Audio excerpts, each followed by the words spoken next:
We are live downtown Toronto at the U.S.-Canada Summit, hosted by Bank of Montreal. All day today, panelists and keynotes are going to be talking about the state of affairs when it comes to the important U.S.-Canada relations. And of course, the stakes are very high. There's a key election in the U.S. coming up this November, trade agreements in a couple of years that are set to be renegotiated. For a look at the economic backdrop to what could be a political firestorm, let's bring in Francis Donald. You are a panelist today, chief economist at Manulife. Thanks so much for being with me. Thanks for having me. So the economy really is the backdrop here, and we tend to think about Canada very much being attached at the hip to the U.S. But more and more people are talking about this gap that is emerging between the U.S. and Canada. What is it in economic terms? Yeah, that's exactly right. When you're a Canadian economist, you're taught just, spend 80% of your time understanding what the U.S. is doing, and then you add in a bit of Canadian flavor afterwards. But in the last year, we've begun to see wider divergences between the U.S. economic performance and Canada.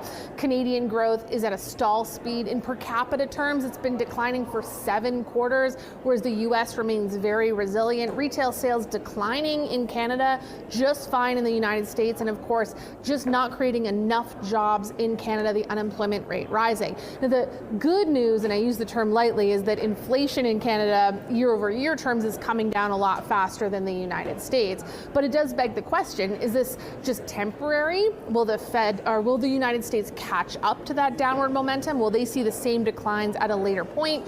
Or is Canada really structurally going to be slower?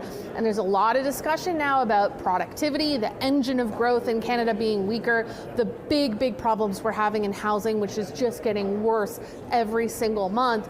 So there's an element of the story that is we are both cyclically slowing relative to the United States and probably structurally slowing as well. Productivity is a word that I think gets thrown around a lot, but feels like this thing, like what is it? You can't really grab onto it, so you're not making as much per unit that you're investing.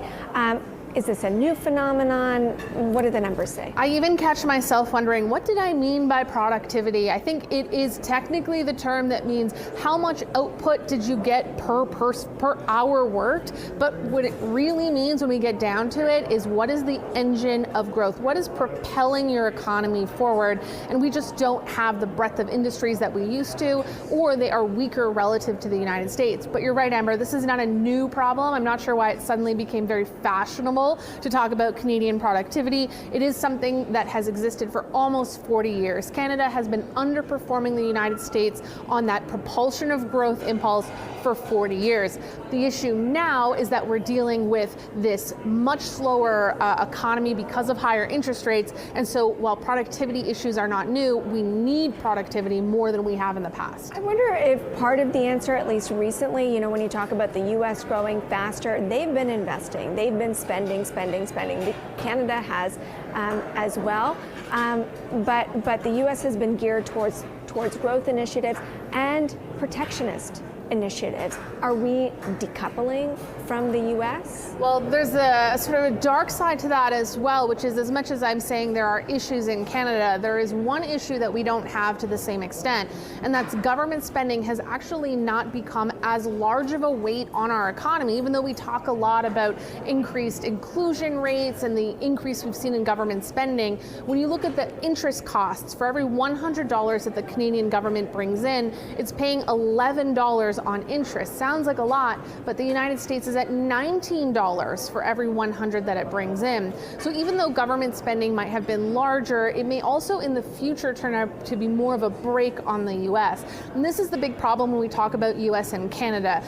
They may be tied at the hip, but it's possible that the rope is real long. So what we're seeing in Canada may simply be a bellwether for what's going to happen in the United States ahead.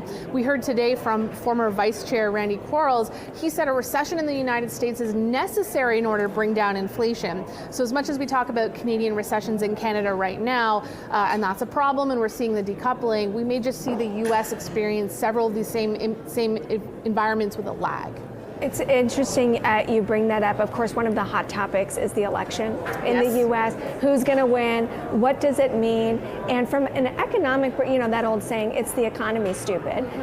So I think there's been a lot of questions about the economy has not entered a recession in the U.S. Inflation is coming down. Wages are still generally robust. The unemployment rate is low.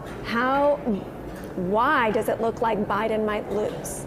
Oh, that's a question for a political strategist. You would be shocked how little the election actually enters into an economic forecast. It will matter when we start renegotiating some of these trade agreements like CUSMA or NAFTA as known in the United States. But when it comes to the momentum behind the economy, we expect that the goose has already laid its egg, if that's the expression. And actually, we expect by November you will see the unemployment rate have risen in the United States. Not insignificantly, you will have seen that growth will decline. Actually, no matter who comes into the next election, they're going to be coming into a much weaker economy in January of 2025 than where we're at now. So I don't know what the negative version of stars will align is, but by the second half of this year, you're probably going to see a lot of more problematic developments in the United States that culminate in the election or the start of the new presidential term. Which is interesting because if there was going to be softness, fiscal spending certainly papered over that with the Inflation Reduction Act, the CHIPS Act. There can only be 3 of those, let's say we already used those in the last 4 years. I mean, that kind of magnitude of spending is pretty much off the table, right, going forward? It cannot be replicated, and it comes back to those higher interest rates. The U.S. does not have the capacity to keep fiscal spending at this level, and that's a bit of a problem because when I went to school, I learned that, well, governments are supposed to spend in bad times and hold back in good times. Well, it's been good times in the United States, and there's been a significant amount of spending. But I'll remind you one thing that I tend to forget, too. The average time from the first rate hike to its impact on the economy is 2 years in the United States. We are only now entering the period in which interest rates should begin to weigh substantially on the U.S. economy. We're not behind that window, we're at the beginning of that window. So let's bring it home to Canada. If you think that we are going to see that slowdown in the U.S. into the election, does that mean Canada's economic situation gets actually much worse? Canada will probably have a bit of a double whammy here. So they have the domestic factors. We are much more rate sensitive, so we're already cooling down on those higher interest rates, and we have the slower structural issues. If you add on U.S. weakness, and that's not consensus, some shops don't have U.S. weakness in their forecast, but if the U.S. slows it well, that will amplify some of the weakness in Canada. We have one thing going for us, though, and that's the Bank of Canada has already started easing. They've already indicated they feel policy is too restrictive, and so earlier rate hikes could help to soften the blow. All central banks want to do is execute that soft landing. It looks like Canada has a little bit better chance of doing that if they start earlier and continue with rate hikes. And inflation plays and inflation has to play along.